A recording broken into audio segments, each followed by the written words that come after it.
দেখো আমি হাফ কাপের থেকেও কম আমি সুজি নিয়েছি। এবার এই সুজিটা আর দুধ দিয়ে আমি সুজিটাকে ভিজিয়ে রাখবো। কেন? আজকের আমি করতে চলেছি ব্রেড রোল। দেখো পাশেই পাউরুটি রাখা, আমি 3 পিস পাউরুটি নিয়েছি। পাউরুটিটা আমি পরে এর মধ্যে অ্যাড করব। আগে সুজিটাকে আমি দুধ দিয়ে ভিজিয়ে রেখে দিলাম এবং ভেজানো থাকবে। এরপর আমি কি করছি তার জন্য তোমাদের দেখতে হবে। দেখো পাউরুটিটাকে আমি সাইডের সব ইয়েগুলো ফেলে দিলাম। পাউরুটির সাইডেরগুলো লাগবে না, ওগুলোকে ফেলে দিতে হবে। পাউরুটির ভেতরের অংশটা নিলেই হবে। এরপর আমি নেব এই যে সবজি কাটবো। তো চলো আগে তোমাদের জানাই স্বাগত বাবিনের রান্নাঘরে। আশা করি তোমরা সবাই খুব ভালো আছো আর খুব ভালো থেকো। সবজিগুলো আমি একদম ছোট ছোট পিস করে কেটে নেব। দেখতে থাকো। আজকের ব্রেড রোল হবে আর একদম তোমরা ভেজও করতে পারো, তবে আমি আজকের ভেজ করিনি। আজকের পেঁয়াজও অ্যাড করেছি আর তার সাথে সাথে একটা ডিমও অ্যাড করেছি। এগুলি তোমরা স্কিপ করে কিন্তু ভেজ রোল হিসাবেও করতে পারো, অসুবিধা নেই। এই ব্রেড রোল তোমরা সকালেও খেতে পারো, আবার বিকেলের টিফিনেও খেতে পারো। বাচ্চারাও খুব ভালোবেসে খাবে।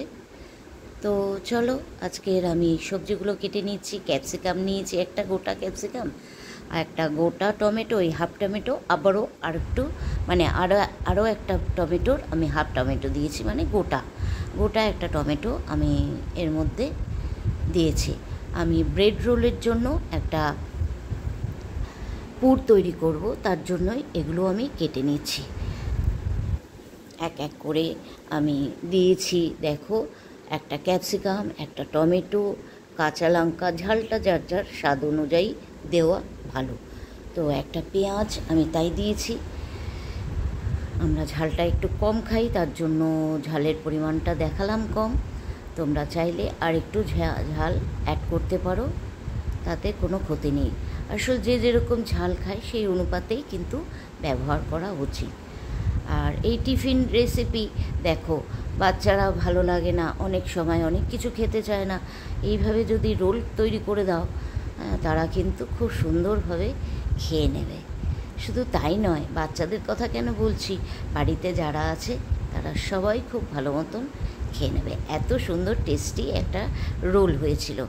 তো চলো, আমার রোলটা অবশ্য খুবই সফট হয়েছিল, আমি কিন্তু ক্রিসপি করিনি, আমি একদম সফট রোল করেছি। খুব সুন্দর রোলটা হয়েছিল, একদম বেশি চেবাতেই হয়নি, দারুণ করে মুখের মধ্যে মেল্ট হয়ে যাচ্ছিল। খুব সুন্দর রোলটা হয়েছিল। দেখো এক এক করে সব সবজি আমি কেটে নিলাম, শুধু সবজি কাটলাম। এরপর আমি কিন্তু কিছুটা পনিরও নিয়েছি, কারণ মেন ইনগ্রিডিয়েন্টস কিন্তু পনির দিয়েই আজকের আমি রোলটা তৈরি করব। তো তোমরা চাইলে চিকেন দিয়েও করতে পারো, আবার শুধু ডিম সিদ্ধ করেও করতে পারো, যে যেরকমভাবে আলু দিয়েও করতে পারো। যার যেটা মনে হবে সেই দিয়েই তোমরা রোলের ভেতরের পুরটাকে তৈরি করে নিতে পারো। এটা যার যেমন যেরমভাবে খেতে ভালো লাগবে সেই অনুপাতে তোমরা কিন্তু রোলের ভেতরের পুরটা তৈরি করে নিতে পারো। তো আজকের আমি পনির দিয়েই করছি। পনির দিয়ে খেতে কিন্তু খুব ভালো হয়েছিল। দেখলে সব কাটা হয়ে গেল আমার। এরপর আমি প্যান বসিয়ে দিয়েছি আর সুজিটা কিন্তু আমি রেস্টে রেখে দিয়েছি ঢেকে, যতক্ষণে আমার এই পুরটা তৈরি হয়ে না যায়। আমি 3 চামচ তেল করেছি, ফ্রাই প্যানে দিয়েছি। আর আমি অয়েলটা ব্যবহার করেছি রিফাইন্ড অয়েল। এর মধ্যে নুন দিয়ে দিলাম। তো নুনটা দেওয়ার ইয়েটাই হচ্ছে সবজিটা যাতে তাড়াতাড়ি মজে যায়, মানে সুন্দর করে মিশে যায়। এরপর পনিরটা দিলাম, আমি কিন্তু ঢেকে দিয়েছিলাম কিছুটা নুনটা দেওয়ার পরে। তারপর পনিরটা কিন্তু অ্যাড করেছি। একটু নেড়ে চেড়ে সবজিগুলো 2-3 মিনিট মতন নেড়ে ঢাকা দিয়ে, লো ফ্লেমে ঢাকা দিয়ে ভেজে নিয়ে তারপর আমি পনিরটা কিন্তু অ্যাড করেছি। তোমরাও তাই করবে। তবে চিকেন যেরকমভাবে যেরকমভাবে তোমরা পুরটাকে তৈরি করতে চাও সেই অনুপাতে পুরের জিনিসপত্র যা যা দেবে, যে যা যা ইনগ্রিডিয়েন্টস দেবে সেই সব সেরকমভাবে তৈরি করে নেবে। আজকের আমি এইভাবেই করলাম। দেখো, দেখতে থাকো, ভালোই লাগবে, আর বাড়িতে ট্রাই করো। এরপরে আমি দিলাম সামান্য রেড চিলি পাউডার, সামান্য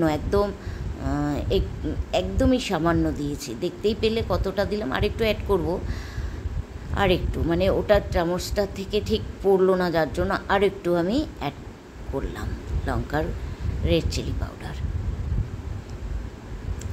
এই ভালো করে ভেজে নিই আমি সুন্দর করে, পনিরের সাথে সুন্দর করে সবটা ভেজে নিলাম। তবে এমন করে ভাজিনি যে সব গলে গেছে, একটু ক্রাঞ্চি মতন ছিল, কিন্তু ভেতরের পুরের যে ক্যাপসিকাম বলো, পেঁয়াজ বলো, টমেটো বলো, একদম গলে যায়নি, সুন্দর একটা ক্রাঞ্চি ক্রাঞ্চি মতন ছিল। তো এরপর আমি টমেটো সস দিয়ে দিলাম আন্দাজ অনুযায়ী। এই বড় চামচের দু চামচ, আড়াই চামচ মতন আমি টমেটো সস অ্যাড করেছি। এখন দিলাম, তারপরেও আবার দেবো। চিলি সস অ্যাড করলাম, 1 চামচ মতন চিলি সস দিলাম। এরপর আরেকটু মিশিয়ে নেব, নিয়ে ঢেকে দিলাম, ঢাকা। এই যে আবার দিলাম একটু টমেটো সস, মনে হলো যেন একটু কম হয়েছে টমেটো সসটা, তার জন্য আবারও একটু অ্যাড করে দিলাম। সেটা নিজেদের আন্দাজ অনুযায়ী দিতে হবে। আর একটু 1/2 চামচ মতন সয়া সস দিলাম। দেখো, পুরটা আমার কিন্তু তৈরি হয়ে গেছে, আর পুরটাও দেখতে কত সুন্দর হয়েছে, দেখেই বুঝতে পারছো। পুরের টেস্টটা কিন্তু অপূর্ব হয়েছিল, একটু চিলি চিকেনের যেরকম একটা টেস্ট হয় না, সেই রকম মতনই হয়েছিল। এবার ওটা আমার সুজিটা একদম নরম হয়ে গেছিলো, এর মধ্যে 3টে পাউরুটি দিলাম, দিয়ে এটাকে মিশিয়ে ভালো করে একটা স্মুথ ব্যাটার তৈরি করে নিতে হবে দুধ দিয়ে। এরপর দেখো, দুধ দিয়ে আমি মিশিয়ে নিয়েছি। ব্যাটারটা একটু সামান্য, মানে পুরো ঘন করিনি, একটু হালকা মতন পাতলাই করেছি। এবার মিক্সিতে দিলাম এই কারণেই যে যাতে স্মুথ হয়ে যায় জিনিসটা।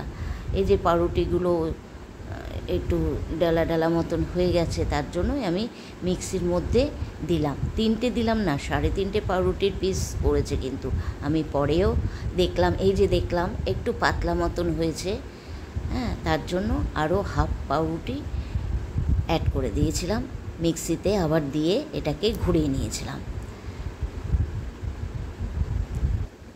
এই দেখো, এই যে ঘনত্বটা, এইরকম ঘনত্ব রাখতে হবে, বুঝলে। এরপর আমি দেব নুন, স্বাদ অনুযায়ী নুন, আর এই একটা ডিম দিয়ে এটাকে আমি ব্যাটারটাকে ভালো মতন গুলে নেব। একটা ডিম আর হচ্ছে বেকিং সোডা দিয়েছি, খাবার সোডাটা দেওয়াতে দারুণ হয়েছিল।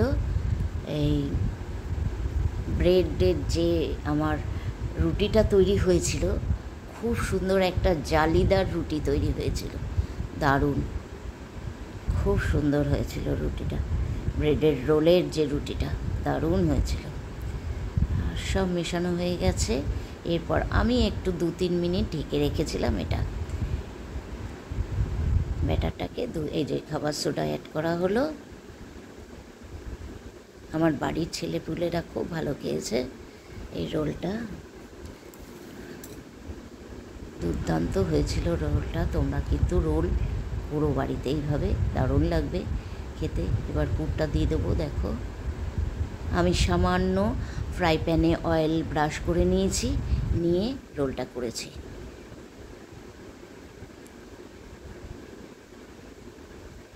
আর সুন্দর করে এইভাবে রোল করে নিতে হবে। তারপরে বাচ্চাদের কাছে সুন্দর করে প্লেটে সার্ভ করে দিতে হবে। বাচ্চা, বাড়ির বড়রা যারা আছে তারা খুব ভালোবেসে খাবে আর প্রশংসা করবে যে কতটা সুন্দর হয়েছে। দেখো,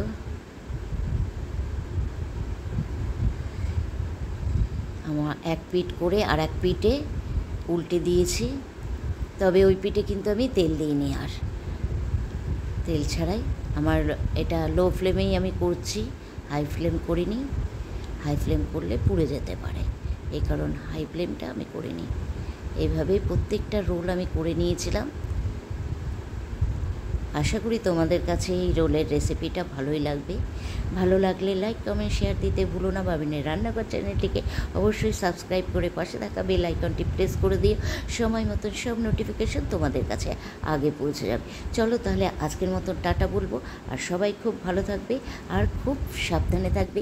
নেক্সট কোনো ভ্লগ নিয়ে তোমাদের কাছে শিগগিরই চলে আসবো। টাটা।